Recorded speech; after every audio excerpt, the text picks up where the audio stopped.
భ్రమ బ్రహ్మ. నీవు ఇంతవరకు 10 ఉపనిషత్తులు విన్నావు, అధ్యయనం చేశావు. ఎన్ని ఉపనిషత్తులు నీవు నిజంగా జీర్ణించుకోగలిగావు? ఏంటంటే భ్రమను వదిలిపెట్టి బ్రహ్మాన్ని పట్టుకోవాలి. ఇప్పుడు వాటర్ ట్యాంకు నిండా నీరుంది. దానికి ఒక చిన్న పైపు, చాలా చిన్న పైపు, 1 మిల్లీమీటర్ పైపు బిగించావు. నీరు చాలా సన్నగా వస్తున్నాయి అని దిగులు పడుతున్నావు. నీ సమస్యను పరిష్కరిస్తాను అని గురువుగారు ఒక 2 ఇంచులు పెద్ద పైపు ఇచ్చాడు. నీవేం చేసావు? చిన్న మిల్లీమీటర్ పైపుకి పెద్ద 2 ఇంచుల పైపుని బిగించావు.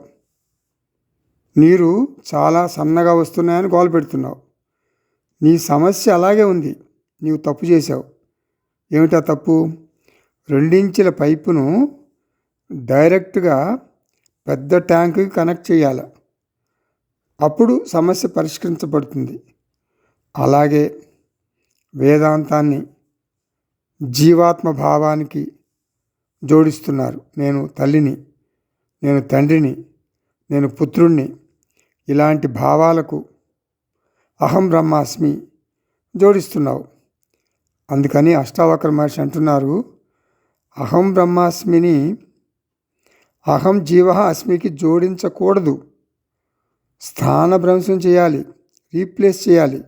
అంటే భ్రమను పూర్తిగా తొలగించి బ్రహ్మను పెట్టాలి. ఇదే పరిష్కారం.